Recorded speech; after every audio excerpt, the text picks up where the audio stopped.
right. Hello, everybody, and welcome to Save RC's Foundation Distinguished Speaker Series. It is my pleasure. We have two wonderful speakers with us tonight. I'll introduce them first and then give them a chance to tell you all about their wonderful things that they're doing. So first we have Dr. Julia Wester. She is an interdisciplinary environmental scientist and educator. Julia researches social ecological systems and decision-making and is interested in how we teach and communicate about science, how values and worldviews impact behavior, and how to better engage everyone in learning about and protecting our natural world. Julie co-founded the Field School, an innovative hands-on marine science program operating from a live aboard research vessel in South Florida in the Caribbean, and is the director of the Field School Foundation, a nonprofit organization geared toward engaging people, particularly from underserved and underrepresented communities in science and conservation. As an interdisciplinary social scientist, Julia spends half of her time in the field working with ecology collaborators, and the other half directly engaging with the public to understand how they make choices about the environment.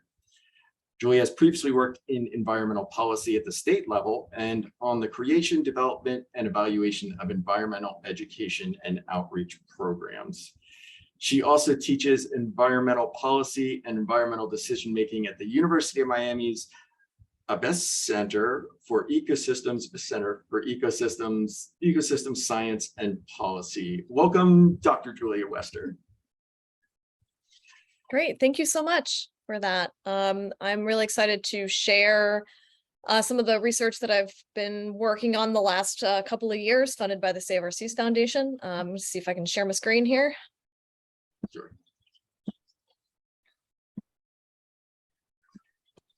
All right, we all good? Yes. All right, so as per that lovely introduction, I spend a lot of time in the field with actual sharks, but most of my actual research that I am the lead on, it has to do with people, with how we think about and value and make decisions about natural resources, including wildlife like sharks. A lot of that work now is based in Miami, where I live and where Field School is based, and is focused around Miami and Biscayne Bay as a sort of living laboratory for the coexistence of urban centers and really fragile but important marine environments. So I often find myself making this case to my students or in talks or to anyone that will listen, that if you care about the environment, if you care about the ocean, if you care about sharks, then you really have to care about people. That people are at the heart of all of these problems. They're problems because of things that we do. They are problems because we've decided that we consider them problems, that we value something in the environment that we don't want to lose. They're things that people can solve through changing their behavior, through changing the way that they frame and think about what they value and what our priorities are. My background before I got into marine science and ecology was in psychology. And so a lot of my research marries those two approaches, those two fields, in something called conservation psychology. There's a lot of people working in this field. The main thrust of it tends to be taking the methods and frameworks from fields like social psychology and community psychology and applying it to conservation and environmental problems.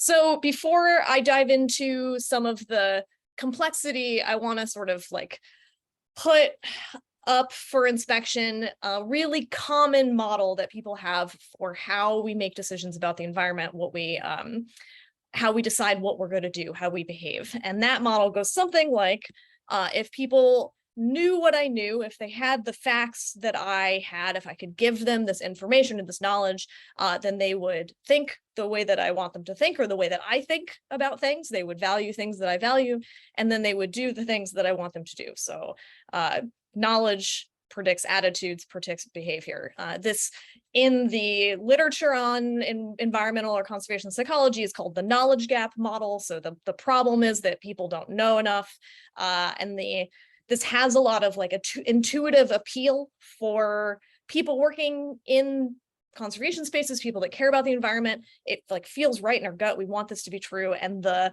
real bummer from conservation psychology, environmental psychology, is that this is a testable hypothesis, and it's something that we've basically disproved in the 1970s. This is not how it works. And when we think about it, that is because people are complicated. You're complicated, I'm complicated. Our decisions and our attitudes and what we do every day is not quite as simple as just the facts that we know about the world. This is one example of a model, from 20 years ago. Some are more complicated than this, some are less. There's trade-offs to everything. Of all the different things that go into your behavior and your decision-making, and including your political behavior. So what you know is in here, but also what you value, your worldviews and beliefs, your identities, your feelings and like emotional involvement, incentives, all of these things, to say nothing of the social and cultural and economic and political and infrastructural things that constrain our behavior. So things are complicated, which means that I'll always have work to do. This becomes more complicated still when we think about environmental decision-making in a policy context. And all policy questions, and particularly environmental policy questions, are questions about our values. What do we care about? What are we willing to give up? And what are we definitely not willing to give up? What are our priorities? What is the kind of world and society that we want to live in? These are value-based questions. And our values are tied up in all of the stuff that I just mentioned at an individual level. So how we see ourselves, how we think, how we view the world, the narratives that we tell about ourselves and other people, our feelings, our preferences, all of these things overlap. Social science is really hard, guys. People are very complex in really amazing ways. And when we take all of that complexity and we put it in a public policy setting, the things that we care about, the things that we're saying that we value collectively as a society and in our different groups, has a huge influence on the policymaking process. So it affects what gets talked about. It affects what gets prioritized. So it's a whole field on agenda setting. What do we talk about? What makes it on the to-do list? What gets passed? And then once you pass a new law, you're not even done yet. How things get implemented? Are they implemented effectively? Are they viewed as legitimate, right? Are you passing rules? Do people think that they're the right rules? Are they going to fight you tooth and nail? So all of you cannot extract the human element from any of this. So that's the big picture. What about with wildlife? One of the things that's heartening for me is that attitudes towards wildlife have been changing consistently in a positive direction for decades now. So there's a few people who sort of track this stuff big picture. Manfredo is one of them, and one of their studies looks at shifts in how common mutualistic values are. So this is when you're thinking about wildlife, you say things like wildlife and people both have a right to exist, and like wildlife isn't necessarily there for me to use, it has intrinsic value. Each of these is a little hard to read, but the red ones are 2004, the blue ones are 2018, and basically across every state that they measured, that score went up between across those 14 years. 14 years, even in like relatively recent history, you're getting these higher, people are more likely to say that wildlife has its own value as compared with things like traditional values, like wildlife is, predators are a problem, wildlife is only valuable to the extent that it's valuable to like me in this very like materialistic sense. This is particularly true for in an exciting way for people on this listening to this talk, because I assume that you're here because you care about sharks, and sharks are a predator. These shifts are particularly true for predators. So looking between 1978 and 2014, George et al. Found that if you look at the light gray one, these are relatively high on the negative perceptions of things like wolves and coyotes. And then the darker bar, you can see that shifting for both of them towards the more neutral to positive to very positive side. Fewer people have very negative views, more people have positive views of predators, including ones that we have a lot of human-wildlife conflict with, like wolves and coyotes, but also for sharks. Sharks are one of the predator that public attitudes have shifted quite positively in the last 30 years. Take that, Jaws. But unfortunately, as we just noted at the beginning, everything is really complicated. So just preferences or just these kind of like really big picture attitudes, it's not necessarily going to tell us what we need to know from a human dimension side, what we need to in order to start approaching policy from like a more nuanced standpoint. It gives a more detailed look at what people think about sharks. There are some studies on this. 2014 was a study by Friedrich et al. That looked at public attitudes, but they surveyed people at a national aquarium, so like relatively selected sample. You can imagine that being a little bit biased compared to the regular public. Some people go to like an aquarium or museum, that's not necessarily representative of everyone. Another study, similar methods, public attitudes, values in the Galapagos Marine Reserve. Again, we're looking at visitors to the Galapagos. You have at least some potential bias in your sampling.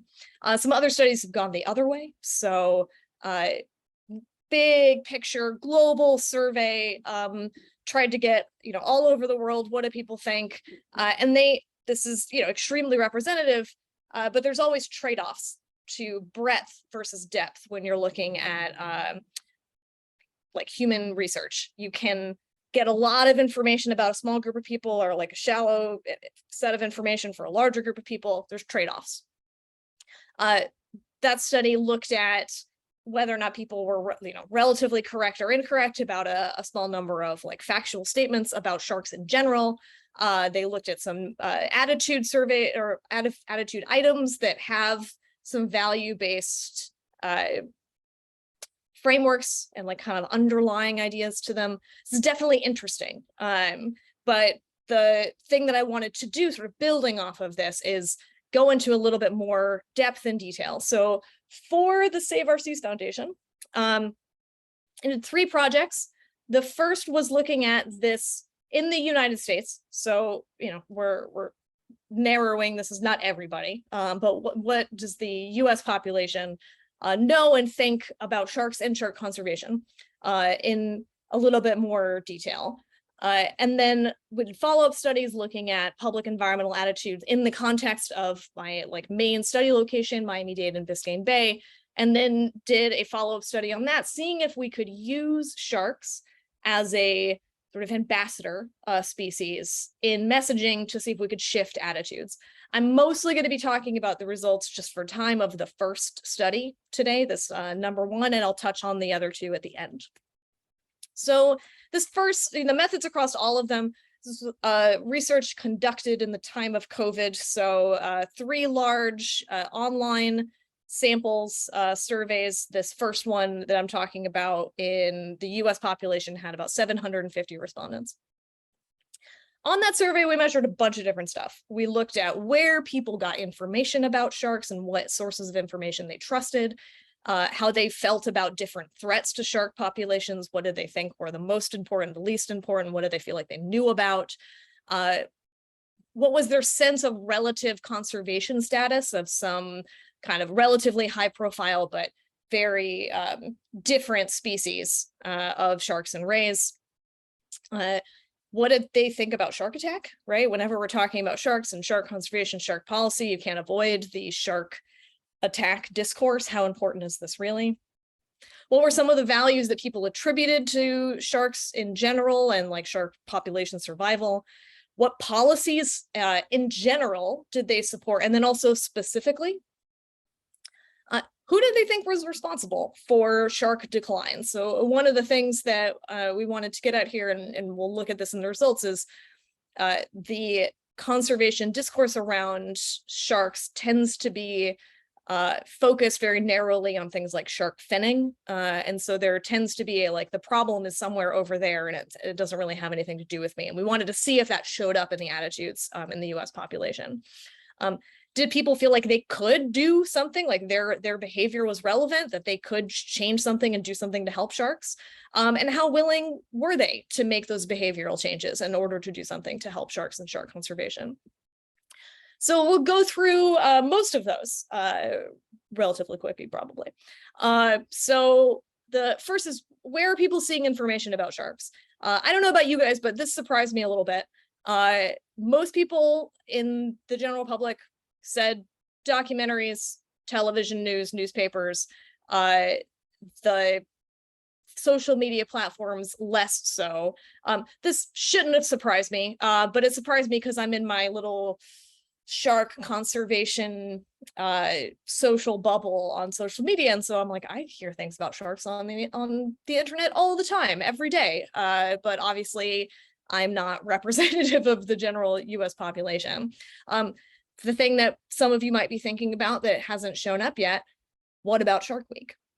Are people viewing Shark Week, and how frequently? So in this sample, most people, like, maybe I've seen it. I've seen it once or twice. Maybe I catch a show or two every year. You had some extremes, like I've never ever seen it, and I watch as many shows as I can every year. These, we're not going to go into a ton of detail on it for time in this talk, but these sources of information, where people were getting their information, related to some of these downstream attitudes that we're talking about later, including things like, how common do you think shark attacks are? And how threatened do you think shark populations are? Where you hear information is important, but another component of it is, how do you feel about those sources of information? So we asked participants to say, of those sources, what do they trust? Hooray for us and scientists on this call. Scientists and science institutions rated the highest. Nature documentaries also high, conservation nonprofits high. A real bummer is that Shark Week and TV and newspaper were rated, functionally the same. And then way down here is social media. Obviously, you can have messaging from some of these actors on these platforms, but it is worth thinking about when we're doing conservation outreach and messaging.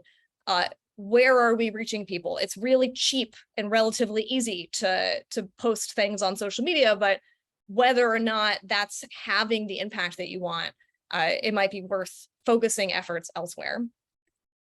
What about threats? What do people think are important? Is that larger shark discourse making it into the general public's framework, mental model of sharks and shark conservation? And the answer, as far as I can tell, is yes. A number one rated threat was commercial fishing for sharks. So like large scale, this idea that people are like commercially fishing for them, and relatedly shark finning. What's interesting is that things like plastic pollution and climate change popped up here. These are certainly important. But one of the things to realize when you're talking to the general public is that the specific threats in the widely discussed, very public, very visible threats in general to the environment, those tend to kind of get mushed together, even when you're talking about a specific conservation issue where, sure, plastic and climate change aren't helping, but maybe they're not the most immediate threat to whatever you're talking about. I see these two show up all the time, particularly plastic pollution shows up all the time, basically no matter who I'm talking to or what I'm talking to. And part of that is because as an environmental threat risk, it's so visible, it's so in your face. Interestingly, we start to see down here things rated lower, things like recreational fishing for sharks, which is increasingly, at least by the scientific community, noted as like a potential threat, or at least a conservation area of concern, something that needs to be like looked at and managed. Things like shark products being used in other consumer goods like cosmetics and vaccines, relatively low, although that has kind of made its rounds in the scientific literature. And then things that are emerging in conservation discourse about sharks, things like seafood bycatch, which is something that people can actually do something about in their daily life, their choices, and the like shark meat consumption were relatively low.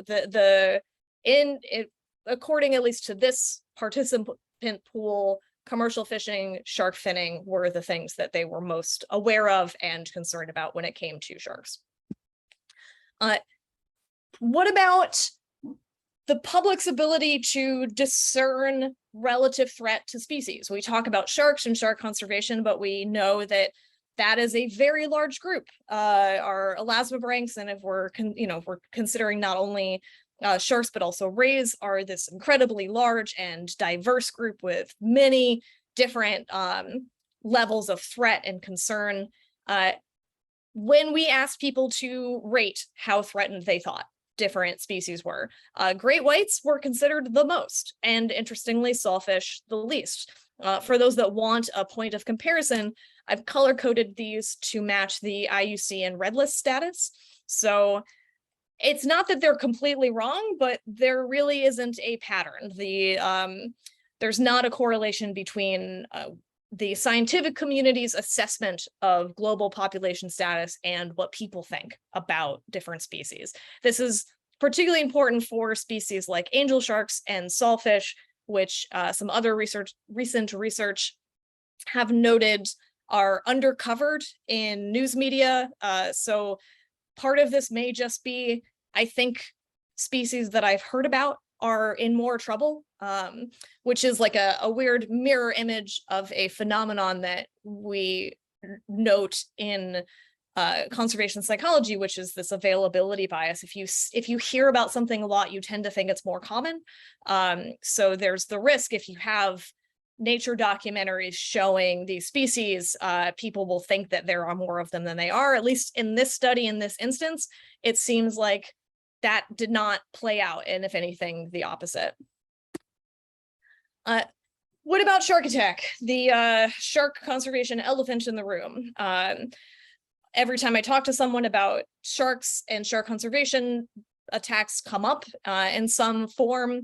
If people are really worried about sharks and very committed to their conservation, they're concerned about what people, the sort of misconception or misperception of sharks as this like big threat or risk to people.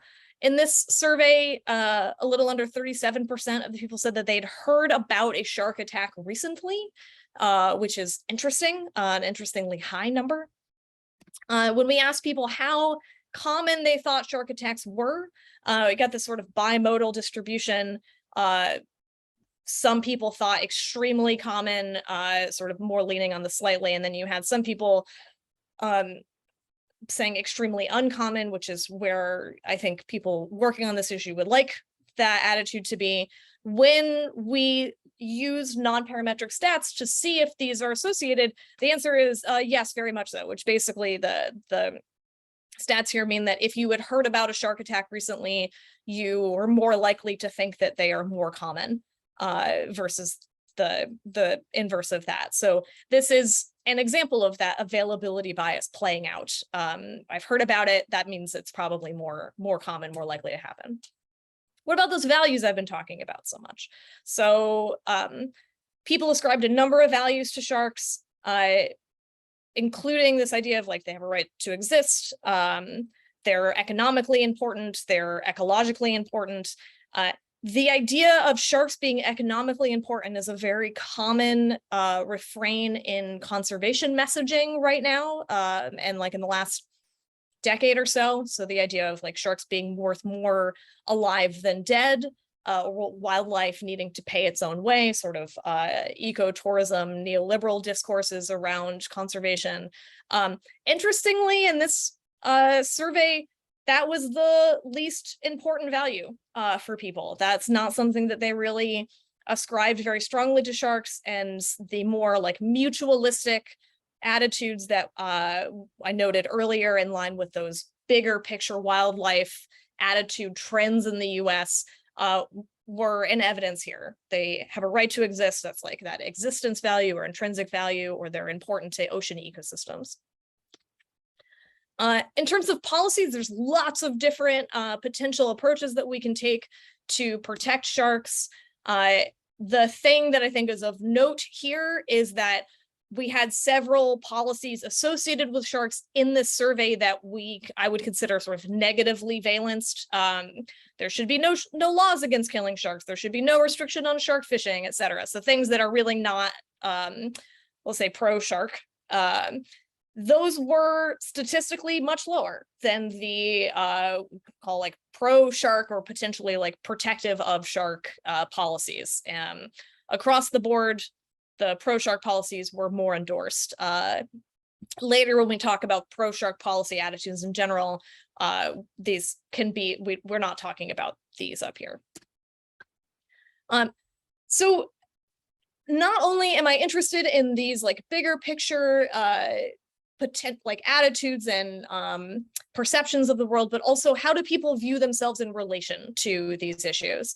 And the thing that was disappointing, and I think is a point of potential outreach and messaging, is that people said that they, in general, were more likely to say that like the threats that sharks face are the result of other people's actions, and that the way that they vote, their behaviors, what they eat, were less important, were less relevant to shark conservation. If we want to engage people in pro-conservation behavior associated with sharks, we need to make their actions feel more relevant to them. So if they're not responsible, if it's other people's actions, well then who is the other people? And that is an important question to ask, and we did. And this was rating how who is responsible? How responsible do you think this group is for shark declines? And I gotta say, there's some breaks here in the significance that should be a focus, I think, of anyone doing outreach and messaging on this.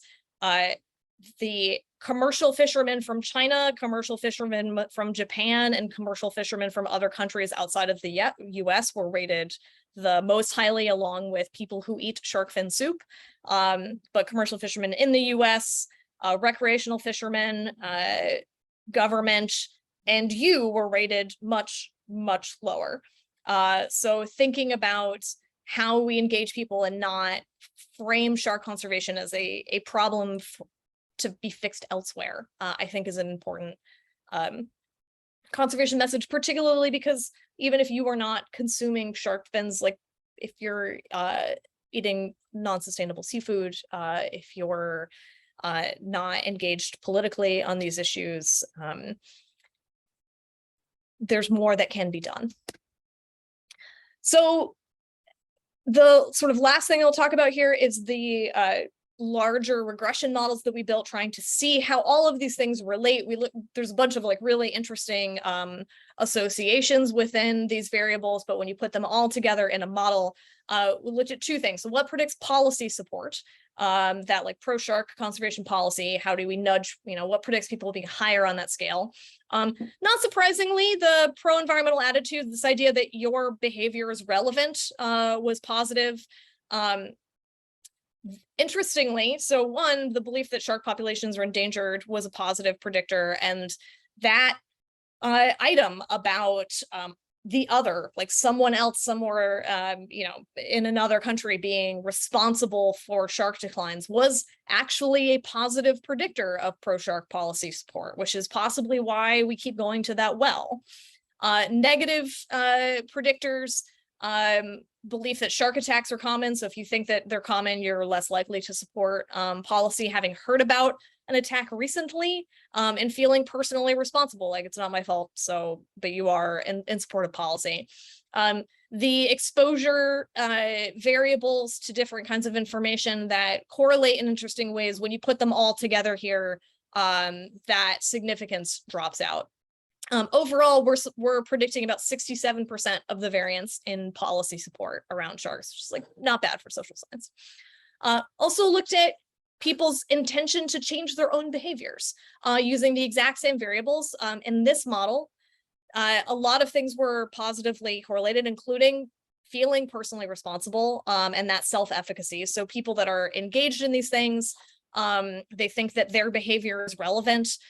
They are more likely to say that they're willing to change their own behavior. Interestingly, the one item that was negatively correlated or negatively predicting is that belief that commercial fishermen from China are responsible. So this is further support for that argument that if the message is the problem is somewhere else, then you're not only telling someone about where you think the problem lies, but you're also telling them that has nothing to do with them. The belief that shark attacks were common, like interestingly, was a positive. So that just, I mean, that might just be like a weird covariance thing, but in general, some of the like attack exposure things that were that correlated when we're not looking at all of the stuff together, it doesn't necessarily point in a like really dramatic way in this bigger model. So some key conclusions from this is that honestly, in general, public attitudes around sharks were largely positive. This is in line with some of the research I talked about at the beginning. They are supportive of policies that would lead to their protection and recovery. But individual differences are important. What messages people are consuming, what messages people are retaining and sort of assimilating is important to not just thinking that we should protect sharks, but how and the degree to which they that has anything to do with them is an important sort of finding here. In particular, this idea of personal responsibility. And, you know, for me, looking at the shark attack perception stuff around policy, being exposed to more information, watching more Shark Week, you tend to have heard about shark attacks, you tend to think that shark attacks are more common, and that does relate to policy. And so we do have some clear messaging like approaches to take here, both in terms of like continuing what we're doing, shark attacks are not common, and then also trying to make people understand their connection to these larger systems. Which is mostly what I've said here, like where you get your information and then also what that information is. And I'm hoping that these findings, this data can be useful for people trying to find new messages and approaches to outreach. As promised, just very briefly, the other things that Save Our Seas funded, which I'm really excited about, is looking at this stuff in like a real world context. It's one thing to answer things in this really abstract sense. It's another thing when it's in your actual backyard. So what are the community ecological values and like support for specific policy, and including like being willing to pay for some of the fixes that will be important for protecting Biscayne Bay, like septic tank conversion. And how does understanding and awareness of local biodiversity and wildlife empower people or engage them? And can we use elastic ranks? Can we use our shark and ray friends as local ecosystem ambassadors?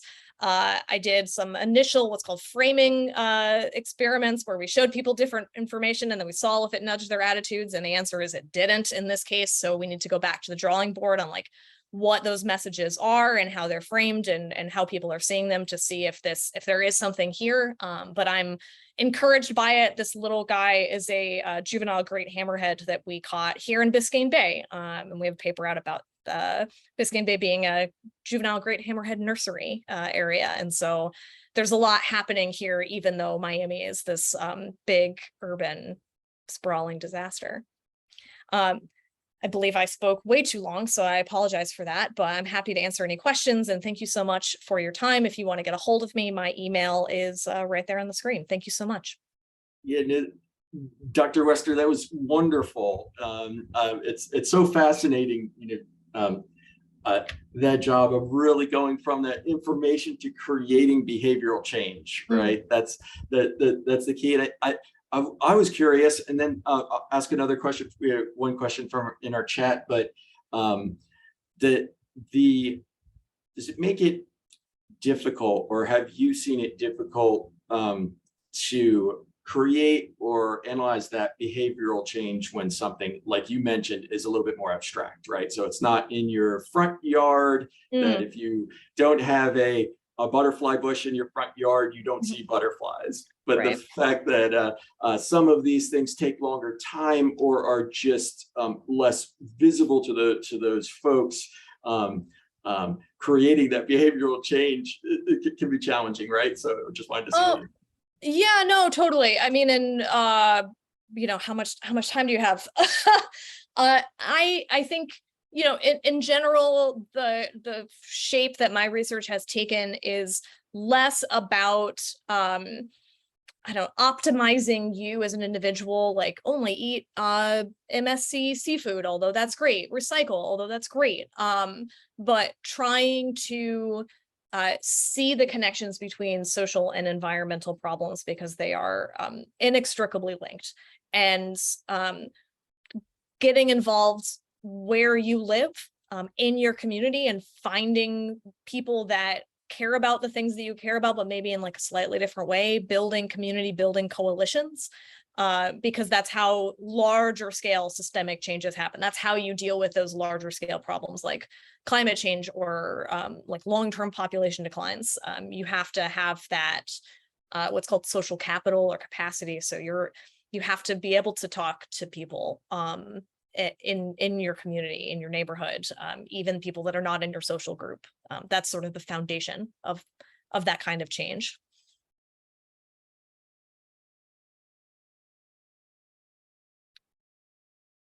I see a couple in the chat. Do you want me to take a stab at them? Hello? I'm going to thank you. That was great. Okay. Technical difficulty there. That's wonderful. We have a couple more questions, but I'm going to introduce Nadia Yes, please. Okay. for us so she can get a chance to share the wonderful information she has and all the wonderful things that she is doing. So thank you. We'll come back to you, Julia. That was wonderful. Nadia Rubio, welcome. It's a pleasure to have you here. Nadia is founder and director of Sustentable, Ciencia, Conservacion. I probably butchered. I did all right. All right, good. Yeah, that was It's great. a nonprofit organization that works to conserve marine life in Mexico's Caribbean waters. She obtained her doctoral degree in marine biology at the prestigious Scripps Institute of Oceanography and is currently researching how local communities exploit the nearshore areas of islands. With this information, Nadia is developing a baseline trajectory of the diversity and accessibility of marine fauna, such as sharks, over time. She has been involved in numerous marine conservation programs in the Gulf of California, Mexican Caribbean, off the coast of California, Central America, and in the South Pacific. Throughout her career, Nadia has also worked on diverse science communication projects aimed at the conservation of marine biodiversity, fulfilling the role of translator, content creator, writer, speaker, video producer, and underwater photographer. Wow, a lot of roles there. That's wonderful. Nadia's other research area includes ecosystem services, marine ecology, small scale fisheries, and tourists' perceptions of the environment. She works with scientists and has a team of undergraduate interns who pool their creativity and talent to produce science communication campaigns on social media. Together, they generate video materials to promote the protection of sharks around the Yucatan Peninsula and conservation of the Caribbean reefs.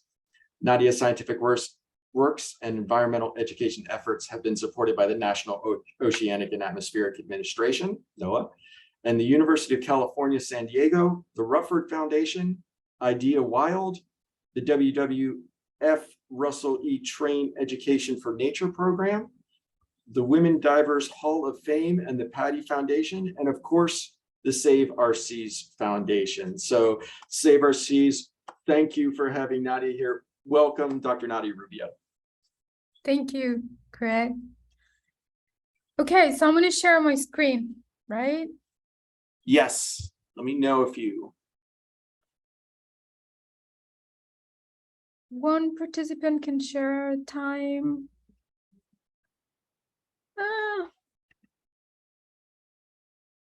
Are you already sharing it?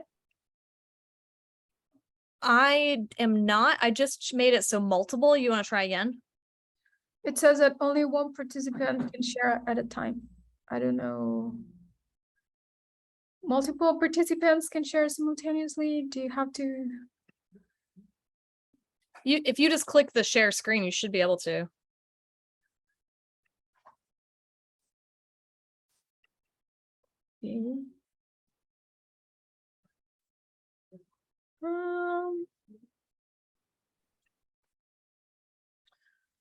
I don't know what's going on. Let me see.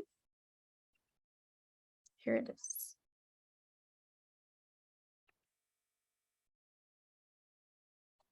Okay. Excellent. I think we got you. Yeah. Okay. Well, so my name is Nadia Rubio and I work in the Mexican Caribbean islands. I really enjoy to be underwater.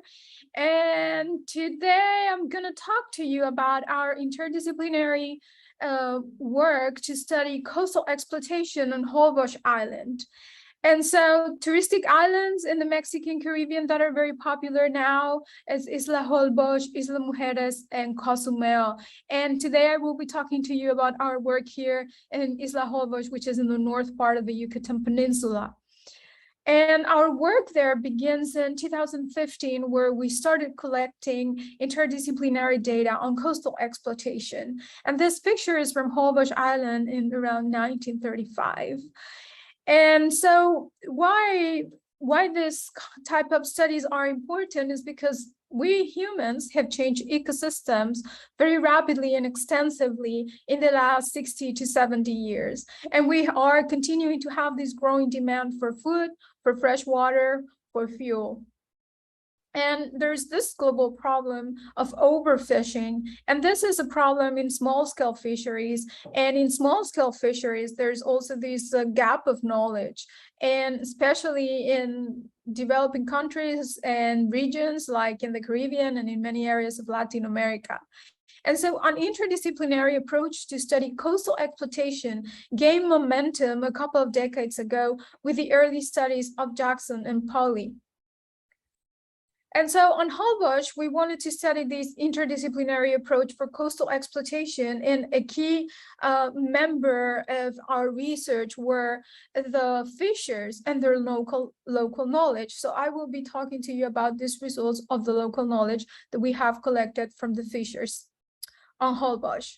So this is a picture back from 2015 where we started our work, and we document these open and semi-structured interviews to know what the fishers' traditional knowledge related to artisanal fisheries, the species that are caught, the changes in fishing technology. And we also develop participatory mapping workshops that help us to identify important or productive fishing sites through times with fishers from different ages.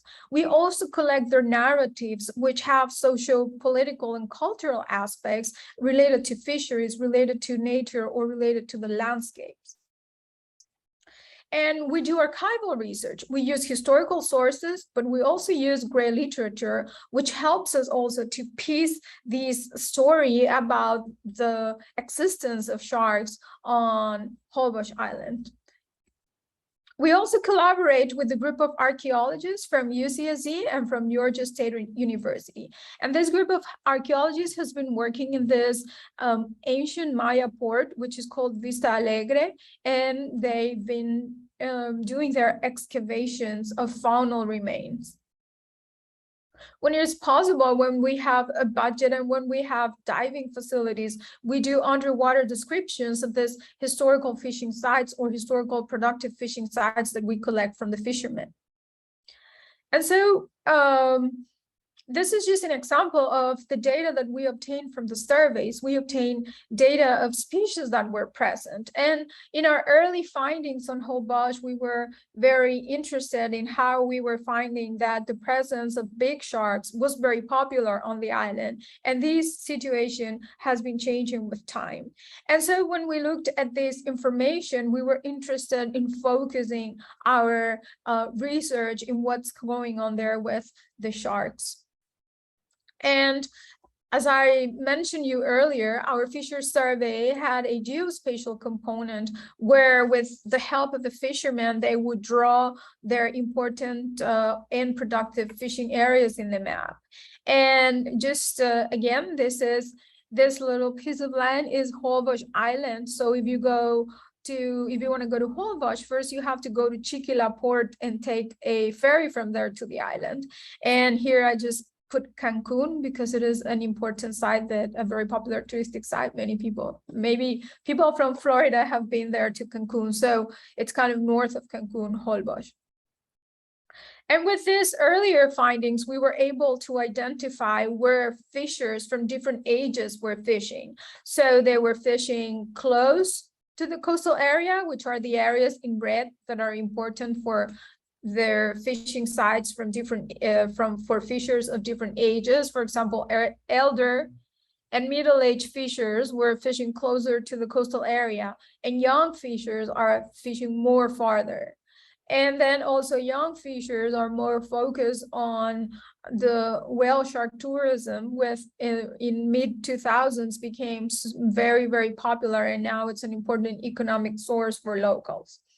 In our qualitative information that I showed you previously, we saw also differences between the ages of the fishermen. Elder fishermen were always mentioning a higher number of species compared to younger fishermen. And so in terms of sharks, we focus on which were the species that were present and which were the families. And so we found 7 families that were present commonly on Holbox, and these include different species, and these different species are under different conservation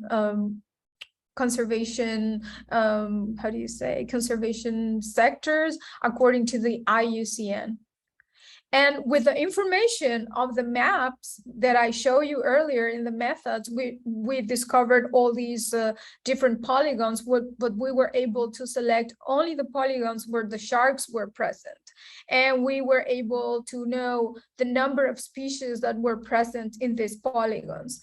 And so if purple goes from 1 species of shark present to yellow, which has 15 species of sharks present. So you can see how in the coast, near to the coast, sharks were very popular and were diverse in terms of species composition. And so with the archival research and with the fishers' narratives, we were able also to know more about the story of these historical fishery. And for example, mantas and dolphins were used as a meat for shark bait. And this picture is around 1940s, and you can see this is a really, really big manta that they existed on Holbox. The fishers also told us that how there were plenty bull sharks, tiger sharks, and mako sharks, and these were caught with boats that were simple. They were still made of wood, not of fiberglass, and they still had small motors, and some of them still had sails. We also documented that in the coastal area of Holbox, very close to the shore, there were baby sawfishes, which is a very important right now that it's under a very high conservation concern.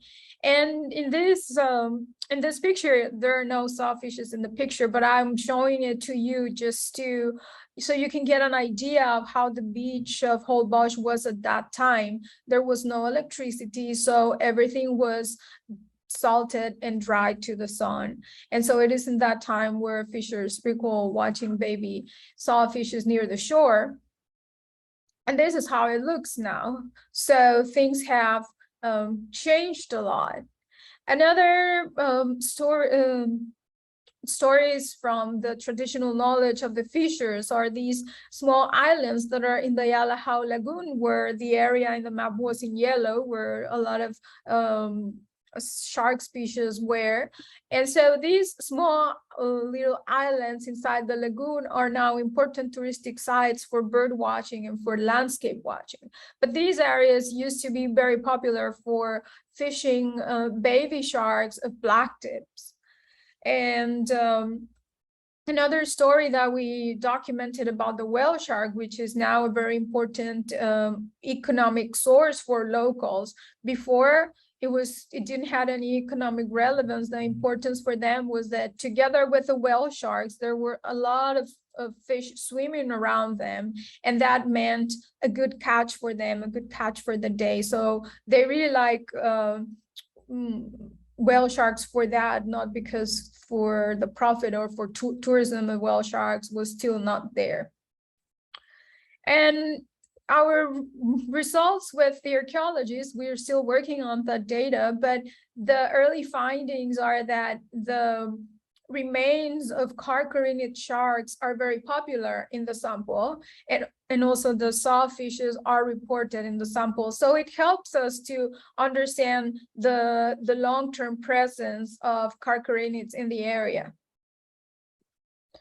And so with this earlier work, we developed this ongoing discussion of events that were afflicting, for example, the healthiness of small-scale fisheries in the region. And these events are related to illegal fishing, to the land transformation, the pollution, the social dispute for land that exists, and cultural changes that are happening with the growing tourism in the area. And so our aim now is that this earlier discussion, we can tailor it to these results related to the sharks in terms of these historical presence of top predators in the region and this need to preserve them and their habitats, especially in these areas that are becoming hotspots for tourism. And so Mexico does have a legal framework for the conservation of species and habitats, but still there is this big challenge of limiting funding that can hamper conservation, can hamper enforcement or education programs from the diverse group of stakeholders like fishers, tourists, or locals that are using the coastal environment. And so as we speak, these problems are escalating, and so there's more boats and illegal fishing. There's an increasing number of tourists, but these tourists are mostly uninformed of the environmental threats that Holbox is going through. There is a growing landscape transformation. Before there were no vehicles in the island, and now the number of vehicles is it's growing so much, and it's transforming the landscape it's, for example, changing this delivery of ecosystem services related, for example, to water services, which have an influence in nursery areas for sharks that are close to the area where the mangroves are. Another situation is that as tourism grows, there are also more construction workers that live in really bad conditions because they earn low wages. And many times they use these nursery habitats for sharks like the mangroves as toilets. So there's this important problem of open defecation that we also recorded in our surveys. And too much light and too much noise in the coastal area of Holbox, where fishers document as an important habitat for sharks. And so this is one part of the story, but how can our story help, for example, to fisheries policies and management? And so there are policies that protect rays and sharks regarding fisheries, and so that may us think that there is this possibility of recovery of the populations. And in the last decade, the sharks landings in Mexico has increased. However, the species composition of these landings has changed, and it's mostly small sharks that are being caught. And so the big sharks are no longer a significant part of the picture of the landings. And so our work can help to reveal this deterioration of the fisheries and reveal how these other intense anthropogenic activities on the island are limiting a possible recovery. And it can also help us understand this different piece of the story regarding the presence of big sharks and their contemporary threats. And so an important thing here with COVID, when COVID arrived, was that a lot of elder fishers that were that were part of the community passed away, not only on Holbox, but in other islands of the Mexican Caribbean. So this is very important because there was this loss of cultural heritage in a very small time frame.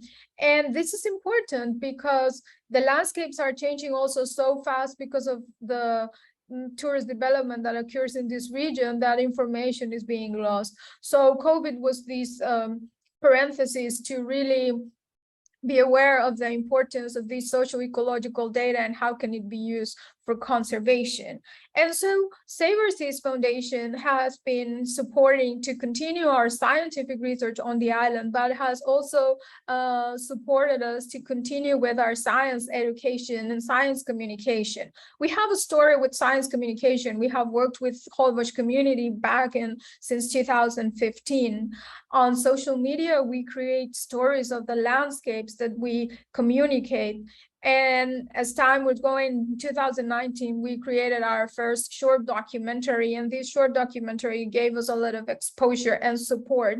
And we were able to diversify ourselves more into science communication. I also tried to make women, my friends that are scientists, to invite them to these projects. We had these Holbox stories that were narrated by women, like real women in science from Mexico, US, and Canada. And we had them in English and Spanish, and they were posted on social media.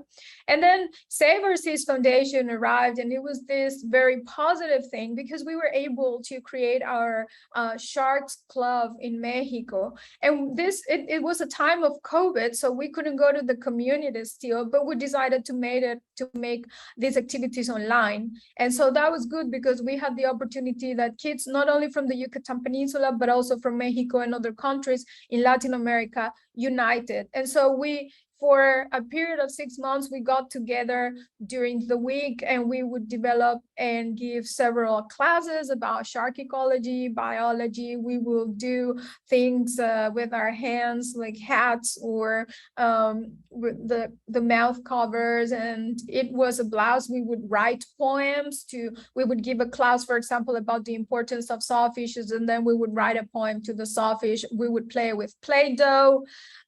It was very interesting. And when the time was right, when everything was more open, we went to the community, and in the community, we also participated with the workshops. And it has been really, really fun. We also developed infographics that we put online related to sharks and their threats. We have just finished our lottery about sharks, and we're going to be playing it with the kids in person and also online. These are some of our new products from Save Our Seas Foundation grant. We are developing a short kids book related to the elder fishers and their stories about sharks on the island.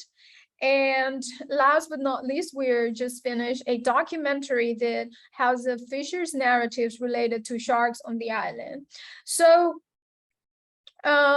this has been a journey. It has been very important, very interesting to have this support from Save Our Seas Foundation. We were at the field in difficult times when COVID was still strong. And so it makes you realize, it makes you think, it makes you wonder what's happening with us as a society and what kind of behaviors we want to take, right? We want to do. And so I think that the lesson or the message that I always send is like, keep watching, have a heart for what you're watching, have a feeling, have a voice, take action for the planet. And there's only one planet, right? And so this is a picture at the field on Holbox in our field season in 2021. And a lot of the very older fishermen that had been working with us for a couple of years have passed away in the past 2 years. So we're very grateful for them and for sharing all their information. And well, we're thankful to our sponsors and supporters. And if you have any questions, here's our information.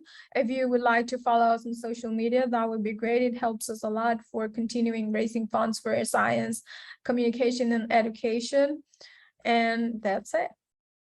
Well, we're very thankful to Save Our Seas Foundation for having you here to be able to give that fascinating talk. That was wonderful. And I love the multi-generational look at it. It's amazing from an older fisherman. So I have plenty of questions for you, but I've been dominating the questions. So before we run out of time here, we did have a question really for both of you, Dr. Wester and Nadia.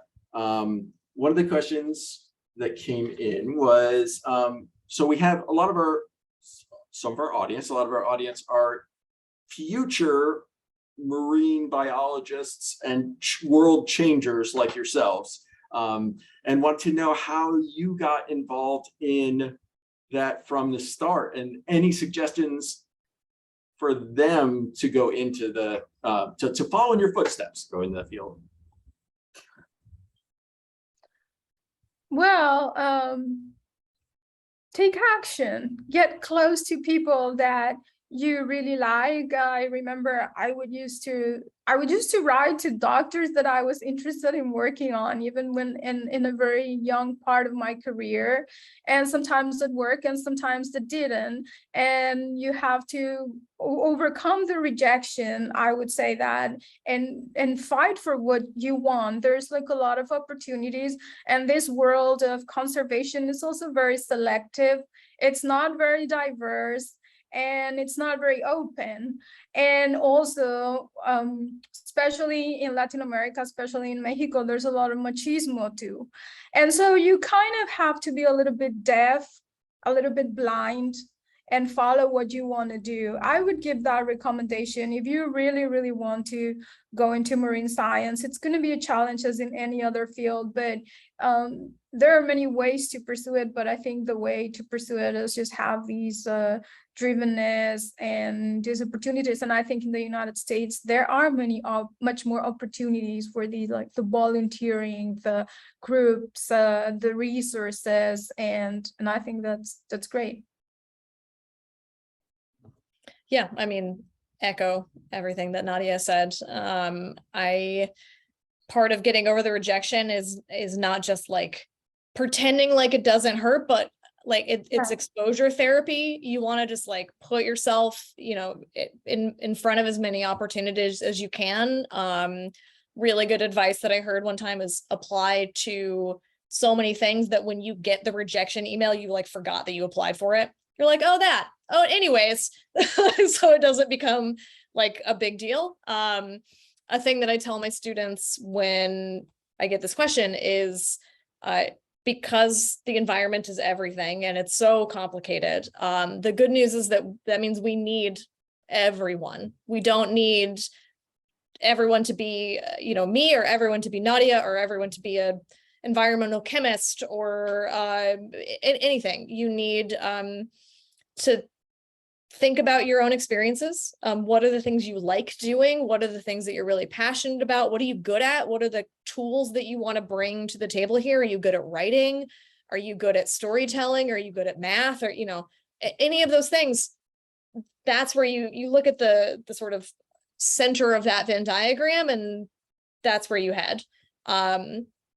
When I started this, I had this vision of myself as a marine scientist, as a conservation scientist, that just, like the social science was a hobby. It's like, oh yeah, I like that, but it's not what a scientist is. But eventually you start to listen to yourself if you're lucky. And so, listen when you like something. If you're passionate about it, go for it. Someone asked like how to become an environmental psychologist. I mean, honestly, like,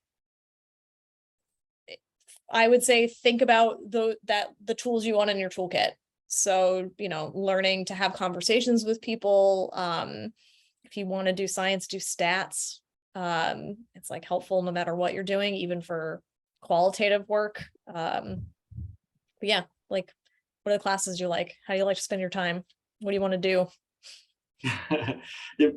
Well, that's wonderful. That's great advice for both of you. So appreciate that a lot. And I'm glad you put your contact information up there too. So if people have more questions, because I'm afraid we're getting close to time right here. But both you, Dr. Julie Wester, Nadia Rubio, really appreciate you being here, and we appreciate Save Our Seas Foundation for giving us the opportunity to have you here, share those wonderful experiences and that information. It really is enlightening, and these opportunities are rare to get to hear from such wonderful creative people in the field. So we appreciate what you're doing. It was a pleasure. Thanks for having us. Thank you. Gracias. Nice. Well, for us at the Museum of Discovery and Science, we wanted to thank you, everybody, for joining.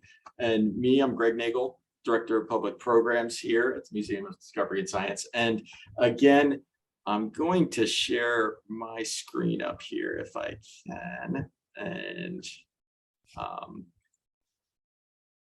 let everybody know. On our next episode of Save Our Seas Distinguished Speakers Series, we have Sharks in the Deep. It's a panel discussion on the conservation of deep sea sharks, and that's November 3rd, 6 p.m. to 7 p.m. We have two wonderful speakers again, Sofia Gracia Arana, biologist with the Portuguese Institute of Sea and Atmosphere, and Diana Catarino, postdoctoral student with Okeanos. So again, thanks everybody for joining us. Remember that we recorded this, so it will visit our YouTube page, the MODS, Museum of Discovery and Science in Fort Lauderdale. Visit our social media page, our website, and it'll guide you there to see these wonderful presentations, including the phenomenal one we had tonight. So again, Julia, Nadia, thank you so much. Thank you. Bye. Thank Good night, you. everyone. Bye.